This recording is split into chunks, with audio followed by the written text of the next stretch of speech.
somebody else start living my life, then do a better job. Somebody help my living, for I've been reckless and a slob. I've been used to perfect. Hi there. Today I'm going to talk to my son. Full disclosure, my son Kevin Temmer, about his amazing animation. And the reason I'm doing this as his dad is because I'm trying to understand how he does some of this incredible magic, and also maybe if I want to know, other people want to know also. So welcome, Kev. Hi, Dad. Uh, How's it Hi. going? Good, Kev. Good son. How are you doing? I'm doing all right. Can't complain. Good. Glad to hear that. So what we're seeing right now is the Maya file for the Somebody Else music video that you did, Yes. which is incredible, by the way. Oh, thank you. You're welcome. So what inspired you, first of all, to do these puppets for the Somebody Else video? Why animated puppets in an office? Yeah, that's a great question. Well, I think the original idea for the song in general came from a very personal place. This feeling I had of being inadequate at my life, of just not really understanding the simple aspects of being a functional human being. And it turned into this little song about that. And it originally started as something very small, a small idea. I visualized one character behind a piano, but I then started making the song bigger and adding more backup vocals. And it got to the point where it felt very big and therefore demanded big visuals. And at that point, I knew I had to make a music video that, reflected the scale of the song. And with puppets, I thought it'd be a very simple thing to animate, something without complex lip sync, just open and closed mouth flapping, and also a sort of movement that didn't necessarily have to be super realistic. So I thought that the limitations and possibilities and expectations that come with a puppet were perfect for the sort of scale I visualized for this song. Ah, okay. So are each of these puppets that we're looking at now unique, or are they all based on the same rig and model, and you just kind of added different hair, different noses? I'm just wondering what you did. Yes, each one of these is based on the same rig. I set up in a way where I can change aspects of I can change their facial features and everything with these little sliders, which made it very easy for me to just, duplicate off the character and just have each one use different positions on these sliders to create different characters. Okay, so do you have each one moving slightly differently in the finished product? Right. Or are they all moving together? So what I did for a lot of these scenes was I animated one of them, copied and pasted the animation to the rest, and then delayed the animation a bit. Some of them, the animation is exactly the same, but others, they're somewhat delayed from each other, so that I didn't have to create completely different animation for different characters, but at the same time, it makes it feel more organic when they're not completely in sync with each other. So do you have to touch each one to animate them, or are they like linked somehow so that when you move one, they all move and then you can kind of tweak it after that? So what I do is I use certain shortcuts and pickers that allow me to select all of their controls or some of their controls with buttons very quickly. So I could select a button that selects all the controls on one, and then select a button that selects all the controls on the other, and copy and paste fairly quickly. Or sometimes I'm trying to remember, but I think there's a way I could copy and paste to multiple at the same time. So all these little shortcuts and things to make it as easy for me as possible with a situation that's as complicated as this. Can you show me, like, I don't know if within this file, like how you're actually doing the animation? Like, Like, okay, so we're seeing this. So let's say you want to animate. So you turn on a camera, you start recording. What exactly is the process to show that animated movement? Because I know, like for stop motion, you're taking a frame of film, then you're moving an object, you're taking another frame of film, but I'm not familiar with with the CGI, what you're Right. actually doing. So with computer animation, you're setting different keyframes, right? You're setting a position, it's setting a keyframe, going to another frame and setting another position. And the beautiful thing is that the computer calculates all the frames that are in between. So as opposed to stop motion where you have to pose on every single frame, the computer calculates the tweens between the frames so that you don't have to position on every single frame. Now, it does sometimes come to the point where you do have to go back and readjust a lot of the in-between frames because the computer isn't going to be perfect. It's going to calculate a certain, sometimes it calculates it linearly, sometimes it calculates it exponentially, but the computer is making a guess on how you want the object to move between the frames. And often that guess isn't going to be right. So you're going to have to go in, add more keyframes to specify the exact positions that you want. So keyframe, you're saying you're starting a point A and then going to a point B, and then the computer is going to move between those points and calculate the best path it thinks to move from point A to Exactly. point B. If I have my head on this Right? position in this frame Yeah. and this position in this frame, it's calculating the in-betweens of going from this to this.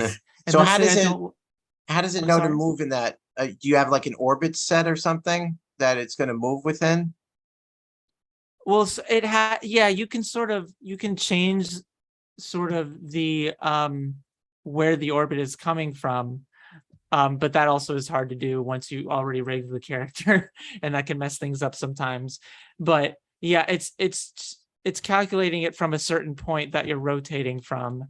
It's you can set up where its center is, and I have the center set at where the neck is, so that it's sort of rotating from the neck. Oh, I And see. Okay. So you've yeah, already, right. So the rig is under there that he's following. You built his flesh, which is really just puppet flesh, but just virtual puppet flesh on yes. top. Can you show me the frame of this guy, for instance, where I'm just seeing the frame and not his puppetness?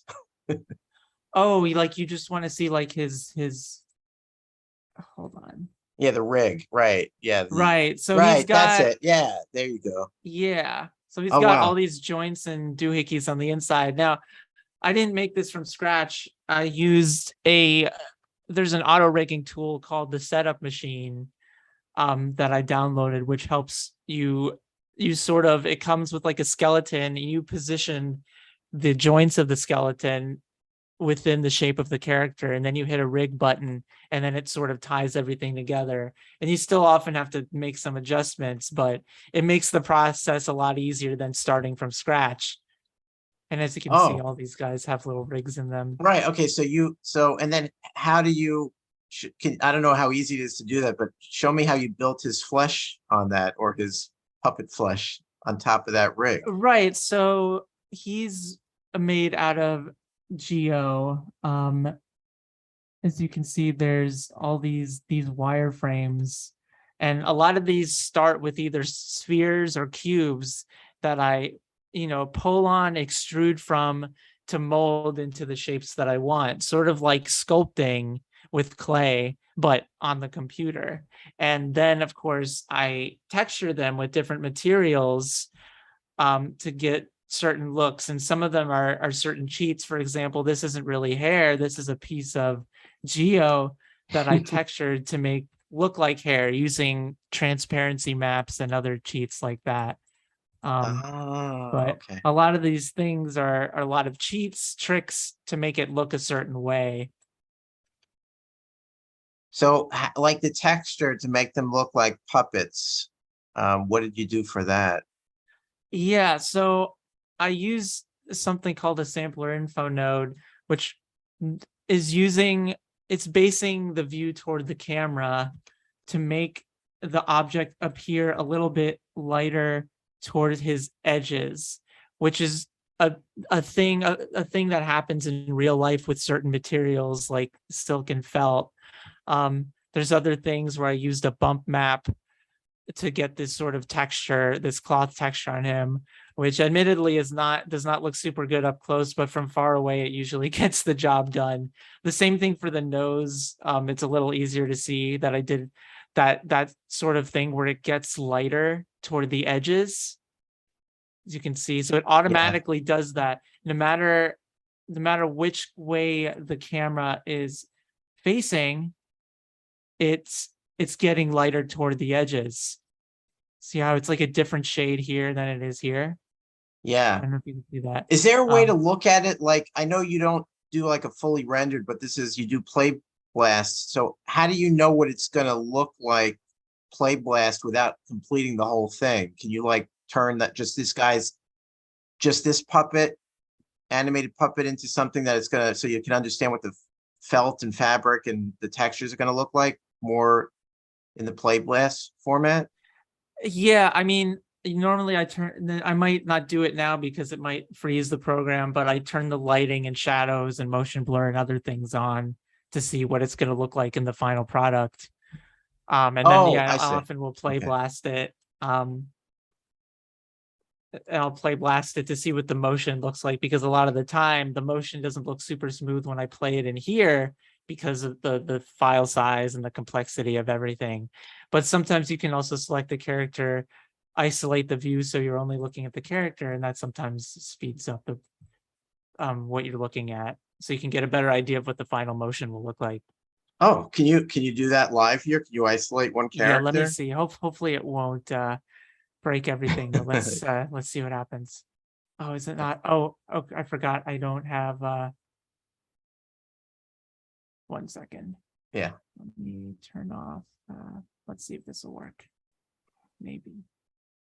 Okay, there we go. Okay. So now that I only have him selected, I can see. Of course, I broke it a little because I was messing with it. But yeah, so this often I do this a lot to help me animate in the program, so I don't have to play blast all the time, because this is a lot closer to the final frame rate. And I can Right. get a really good idea of what the final motion is going to look like, and easily fix things and animate this way. But So, when I yeah. unisolate it and Right. I bring back everything, look at the of course now it's going to freeze, but yeah, look at the difference now. See how slow and choppy that is? Right. So it's like it's impossible to animate that way. So that's why I have to either isolate things or play blast to get a video of what the actual motion is going to look like. So for this scene with all these puppets together, how did you do this? Did you have to isolate each one to get a sense, or you just did one and then you hope for the best?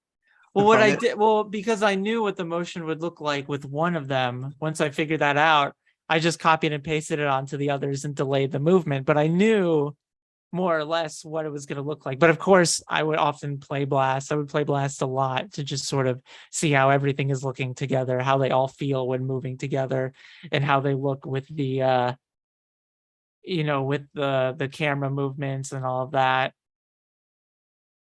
So will you animate everything first before you even decide on how the camera is going to be moving in this virtual scene? No, I'll decide camera stuff very early on, and that's sort of what happens with professional projects in the industry. It's something called layout, where you're taking all the models and putting them in poses, but you're not putting animation on them yet. You're just trying to figure out the composition of the shots, the feeling of the camera movement, and where everything is. And then an animator will go and take that and start actually animating. But figuring out the layout of shots before you're polishing and finalizing animation is very helpful and important, because it's giving you the feeling of everything. The same with things like storyboards, which I didn't do storyboards for this project, but the sort of having planning can definitely help a lot figuring out. Now, my method of working is very unorthodox, and I often just jump in and try to figure things out as I go along. So sometimes I'll animate a lot on something, but then another thing I'll just figure out the layout first. So it's a combination of a lot of things. So what's the first thing you did for this project? Besides, I know you obviously recorded the song. You came up with the idea of the song, and then you recorded the song. But as far as animating this, what was the first thing that you attacked on it? Yeah, I think the first thing was creating the rig, creating the puppet, figuring out a system for them where I can just easily switch out pieces, because I knew I had to make a crowd, and I knew that wasn't going to be an easy task unless I go about it in a very smart way. Um, so once I figured that out, I was able to, get them in the file and start constructing the backgrounds, which, for this, the backgrounds are very simple. Most of the things are just cubes with different textures on them, right? I mean, even the building, it's all just like a series of cubes. Backgrounds aren't really my specialty. So I wanted to go about it in a way where I wouldn't have to be pushing myself too much with the background and be able to focus more on the character animation, which I think is more my strong suit. Okay.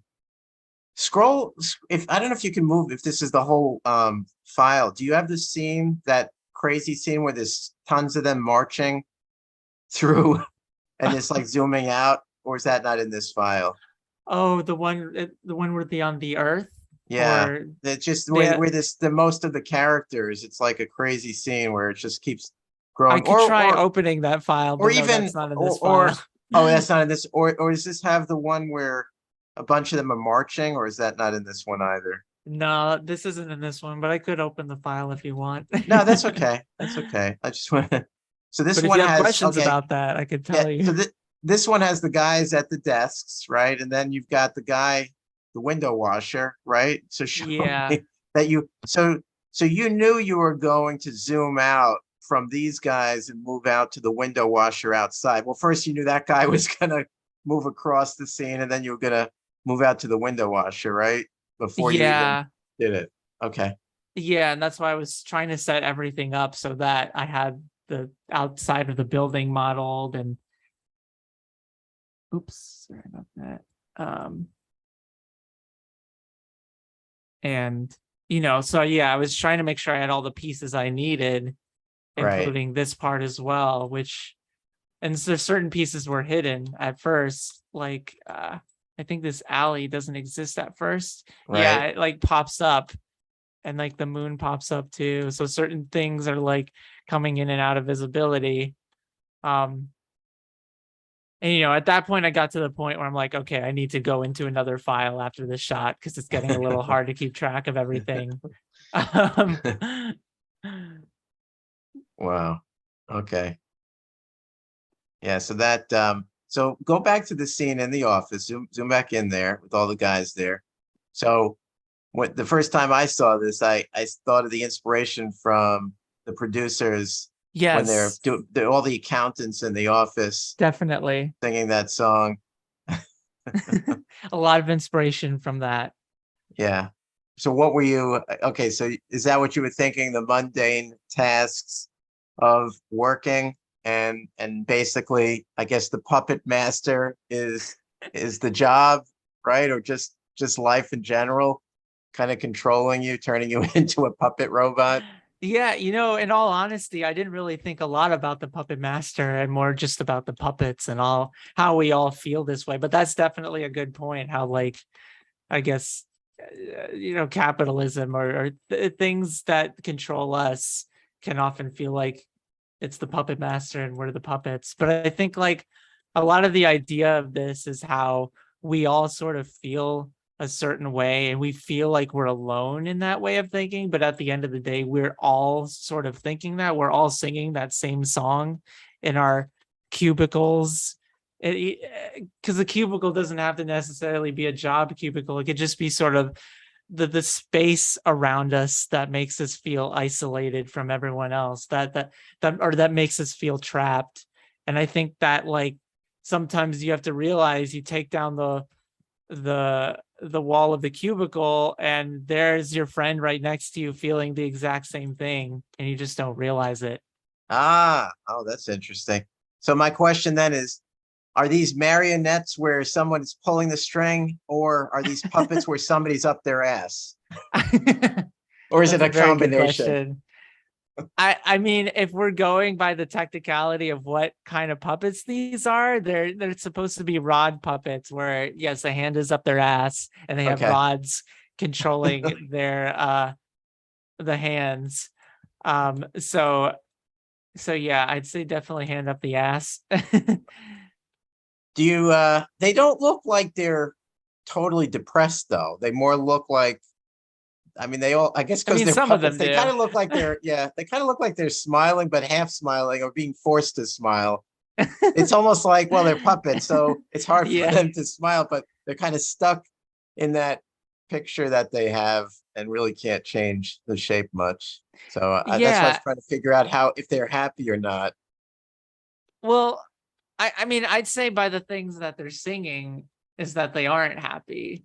I think that often looks can be deceiving, and sometimes it's more about what people are saying and not what they're, you know what I mean? Not what Yeah, they look like. But in terms of like the technicalities of, I think I was just trying to go for a puppet look, and often a puppet look can be very, I think a lot of puppets are designed with a very blank slate because they want them to sort of have a range of emotions that the puppeteer can put into them so that the viewer can assign those emotions to them. And I think if you have a puppet designed where they're always smiling or always frowning, then it's hard to sort of have them act out different emotions that go against that, if that makes sense. yeah, yeah. So now zoom out to the scene where you see those guys in the alley, if you don't mind. Yeah. And I was going to ask you about the first time I saw this, I was thinking of, here, I'll wait till you get there. Okay, so these guys, I was initially thinking the Four Seasons and the 50s or 60s singing. Yeah, well, they're inspired by what's it called? The West Side Story, with Oh, West Side the Story, people right. snapping in the alley, that whole Yeah, thing. right, right. Okay. See, these guys, when I see them, they look like they're less controlled emotionally than the guys in the office, because here they're dancing. At least they're not sitting at desks working, and they're doing this coordinated dance, and they kind of look more relaxed in their movements. So I'm just wondering if you were thinking out You that know, I this is think a different thing. honestly, I have to say that I did not put that much thought into it, but I feel like it kind of works because this is them outside of the office, able to sort of attempt to assume their own identity as opposed to being in the office, having to do the same thing everyone else is doing. Yeah, I yeah, also noticed that this is an older file because I noticed them doing a different dance than what I had them do before. right, right. Um, but but yeah, I think that's kind of the cool thing about art is sometimes there's happy accidents and sometimes people interpret things a way that you did not intend them to interpret it. Right, right. But even though Um, they're freer, they're outside of the office, they're still bound to the fact that they're puppets, right? yes, And right, don't truly have free will, even though they think they have free will by dancing. They're right. still It's like puppets. that. It's that temporary illusion of free will because at the end of the day, you're still sort of trapped in a system where you can do certain things, but only because the system allows you to. Right, right, exactly. But like I said, a lot of that was not intentional and just sort of works as an afterthought. And we know when we see trash, baby, we're the trash bin. I know you've got multiple layers, but so you've got an idea for a song. I think you said in previous posts you just put down the audio track of a demo and then you build on it. So I'm curious Yes. how you do that. Do you have the tune in your mind? Do you lay down a basic tune with GarageBand, or do you put the audio, your first vocal track first, and then you build the soundtrack, the actual song? What's the actual process there? Yeah, I like you said, I started in GarageBand on my iPhone. It's set up in a way where it's very easy to experiment with different chords. You can just sort of go through different chords and try them and see what fits and what doesn't. Um, And so, it's kind of, I'm going through laying down some chords, lay down like a drum using the drum machine. So it's like an automatic drum, and it's experiment with different chords and start recording my voice. It's sort of a back and forth with all of that. And once I get that to the point where I'm like, okay, I'm happy with this complete demo, I'll send it to my computer, um, and bring it into Logic. And that's where I start changing some of the instruments, adding new instruments, um, recording, recording my voice with a better mic than the one that's, my phone microphone. Right. And yeah, and just sort of tying everything together and try to polish it. And, that involves a lot of layering my voice for harmonies and things like that. So this is the delete this tweet or delete that tweet. Yeah. So how many vocals, how many layers of vocals do you have in here? Is there an easy way to kind of uh show how many layers you had to put down for that I mean, song? it's the ones that are blue are the vocal layers. So I mean, it's a lot. It's I try to, and sometimes it's like I'll create a new track just because like I want the volume or something to be different. I want to separate things. So it's not always like layered on top of each other. Sometimes I'm just separating things to help a little with the organization. Wait, so I'm Although looking, okay, so I'm looking here. It looks like there's like 30. Is each one of these a voice track, a vocal track? each one of these, yeah, but some of them are muted, like ones I ended up not using. Some of these are just separated into different ones to just help me with organization a bit. But, it's a lot of different vocal tracks. And like in total, as you can see with vocal tracks and instruments, it's like 150 layers. So, there's like a lot going on. There's beat machine, drum tracks, there's different synth tracks, there's strings, there's I got bells. Bells is like a thing I use in a lot of my songs. You got some piano. Um, this is the original audio from the song demo, so I have that muted, but then I have my new recorded audio. Um, Okay, so talk me through this. So again, I know we can't hear it right here, but it's good visually. So what do you start with? Do you start with a drum? Do you start with a piano in this particular yeah, song? Do you usually remember? usually I think it's usually I start with a drum so that when I'm playing the chords, I can just figure out the idea of the rhythm and structure of the whole song. And then I just start experimenting with the chords and try to figure out what sounds good. I do take a lot of inspiration from existing songs, sometimes a little bit too much. I think with this one, it might have been a little bit too much because a lot of people instantly recognized I want it that way, and other stuff from it. So, it's definitely like as someone who isn't knowledgeable in music theory, a lot of my songwriting just comes from either experimenting with chords or drawing inspiration from other songs. Yeah, well, it's obviously not the same song. It's definitely different enough because I think YouTube would have immediately identified if it was the same song. They would have said this song is already out there or something like that. Possibly, yeah. I think sometimes it's a subjective thing. I think some people with the knowledge that I took inspiration from that still appreciate it. Other people, someone had claimed, "Oh, this is just sampling. I want it that way." So I think it's a very subjective thing. And there have been songwriters who have dealt with lawsuits because of things like this, like where they really made a song sound like another song, and it went to court. And so it's an interesting idea where it's like, at what point is it stealing, at what point is it inspiration and creating something new from Yeah, well, I something definitely old? think this is inspiration because it's definitely not the same song. And I mean, at least I don't think it is. Yeah, I like to think that it's different enough. I think I try to make a lot of changes. And the thing is, what I try to do when I use inspiration from things, I do try to use inspiration from multiple sources. So it's like combining different things to make a new thing. You know what I mean? Instead of just Yeah. like recreating, driving inspiration from one thing, it's like a soup of all these different inspirations. Because I think the more inspirations you have, the more likely it's going to be something new instead of something just derivative of one thing. Yeah, and I think that's what you did with this.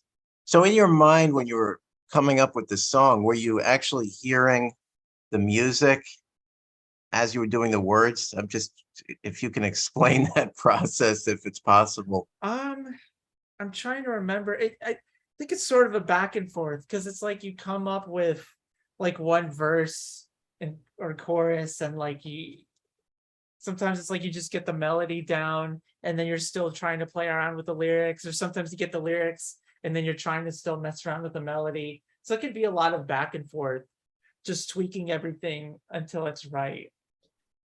So then what you're doing as you're layering, you building the instruments one on top of another, you're listening to them all, seeing what it needs. I still don't Yep. understand how you're able to do that. And then you're starting to put the layering the vocals down, and you're that needs another background vocal. And then it sounds like you do a lot of harmonizing also.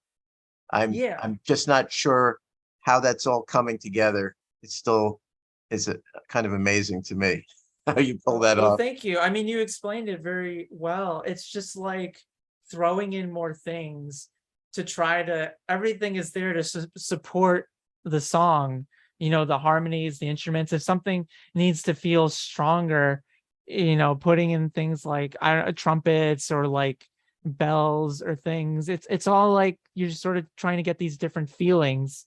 Um, Sometimes adding in little flourishes of different instruments help create transitions from one part of the song to another.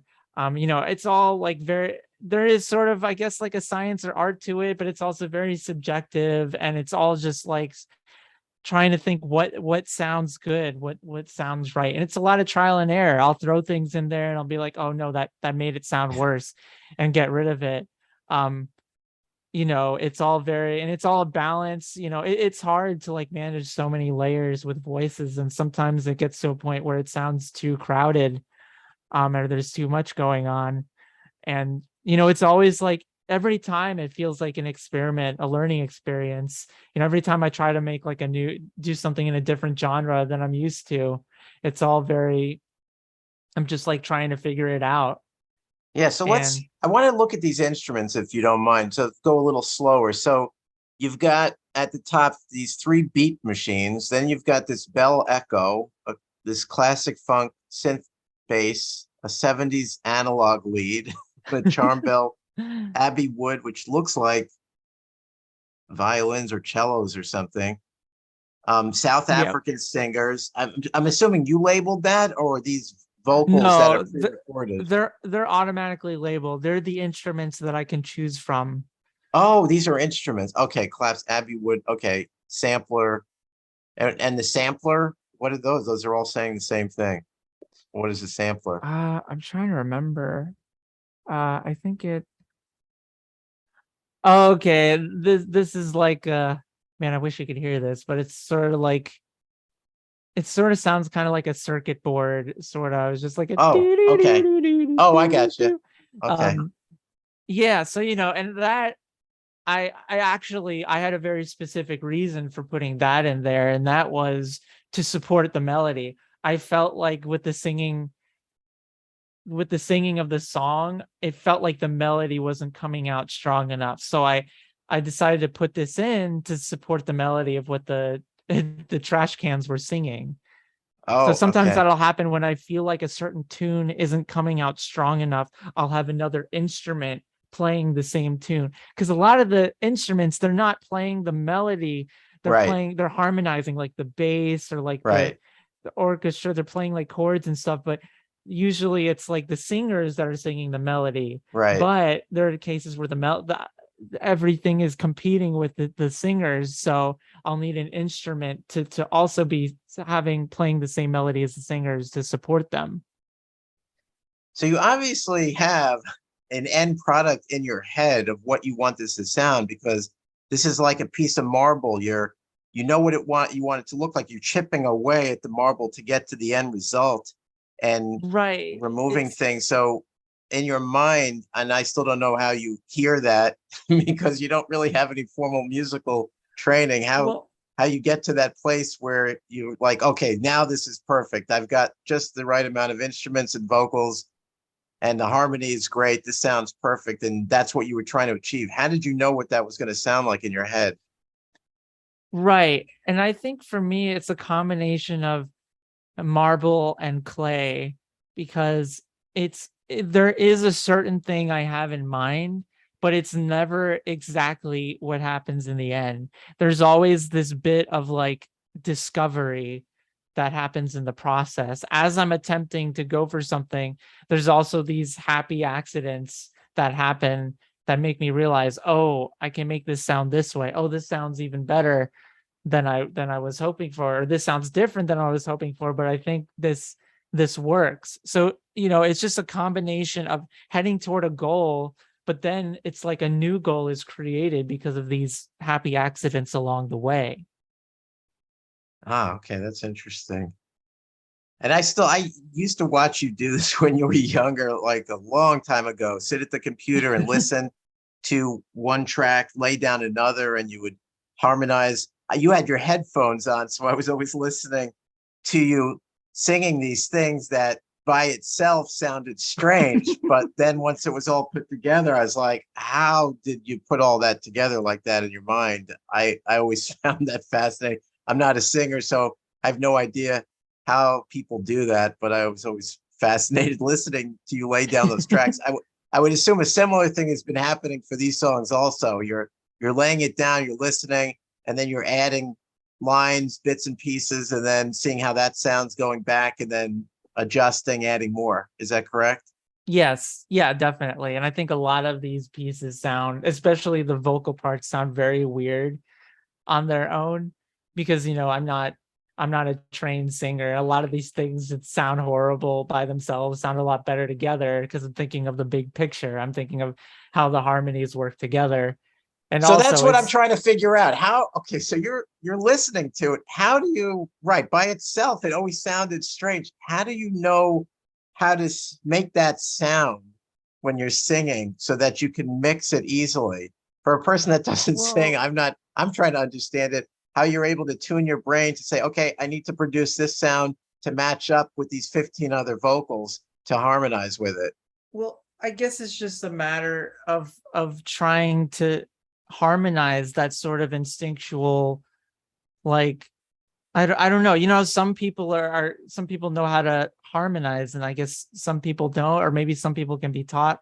I'm not really sure, but I guess after like listening to music a lot and experimenting with it a lot, like I think if someone like sang a note, then I would be able to harmonize with it. I think a lot of people have that skill where if someone is singing a song and then someone harmonizes with them. You know what I'm saying?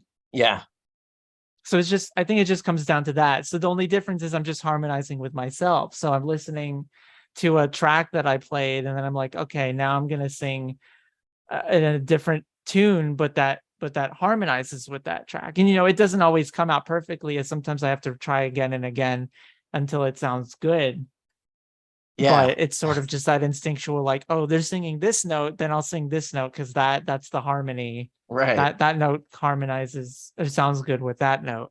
Uh, so show me, just scroll down slowly. So I'm just kind of counting these lead vocals. So we've got, and the live performance is also a vocal, I'm assuming, right? Okay. Yeah. So these particular ones were from the song demo. So you can see that these are grayed out and these Okay. M's are highlighted, which means they're muted. So anything that's Oh, muted, I'm gotcha. not using. Okay. But these are being used. Okay. But see, this one isn't being used, Right. this one isn't, but these are. So a lot of the time I'll like add something in and change my mind to be like, okay, that doesn't sound good. Or I'll be indecisive about it. So I'll mute it, but I won't delete it. I'll just leave it there just in case I need it later. Yeah, but Um, still, just looking at this, I'm looking at the ones that don't have the mute on it. I mean, you're talking about 20, 30 vocal tracks at least, it looks like, it's a from this. lot. It's yeah. And and you're able to hear, like, if I muted one of these or you muted one of these, you would be able to distinguish one out of these 20 or 30 No, no, no, no, no. I'm not that good. It's definitely just listening to it all together. And then like sometimes I will mute one and listen to them all together and see what that sounds like. But no, I don't think I'm super good at deciphering all the individual tracks. I don't think my Right, brain can like pick out all the individual sounds. It's just a lot of trial and error, playing it right. over and over and over again, listening over and over. I mean, I don't think I can count how many times I've listened to this song. I mean, even like I even listened to it while over and over again while making the animation, right? So it's like this song has probably been played hundreds of times in my head just because Right, the process of just like finessing it and trying to right. figure out if it works. So you're at like, so let's say you're at 30 vocal tracks. You're like, it's still not sounding right. So you'll add a 31st, and then you'll say, now it's perfect. Which to me is like amazing. If that last one, you must get to that point where you add one more instrument, one more vocal, and then you're like, now it sounds great, which is amazing because it was just one on top of so many others. But I guess that's what happens with these harmonies. You build on something, and then the chord or the harmonics are perfect at that point, right? Yeah, I'd say I there have been a lot of situations where I've run into that, where something like adding a trumpet or a bell or something is that cherry on top that really ties everything together. And there are other cases where I add something, I think it sounds good.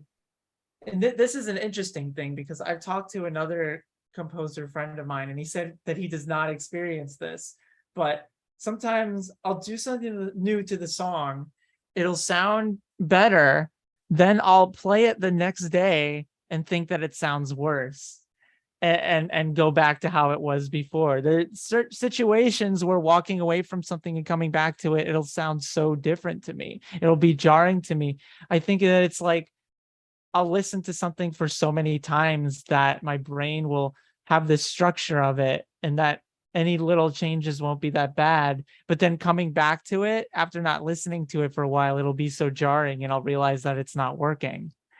It's very, very bizarre to me. And it does make things a little tricky because sometimes it'll be like at the time I feel like this works, but then later on it doesn't work anymore. Wow. So you find that sometimes you'll just say, I need to walk away, and then you'll come back and have a fresh perspective and hear it a little bit Yes, differently. absolutely. I mean, that applies to everything. I mean, that happens to me with animation too, where Oh, it I'll does. do Okay. something, I think it looks good, come back to it, like even after a few hours and be like, this looks horrible. Wow. Well, this was really insightful for me. This is, to me, I call this scratching the surface of trying to understand how this all comes together. So I did this more for my benefit. I'm hoping maybe one day we can share this with some people. They might find it interesting also. But thanks, Kev. I appreciate it. Thanks for Thank you. interviewing me. Thank you. Thanks for being around to let me interview you. Do you always have to double down when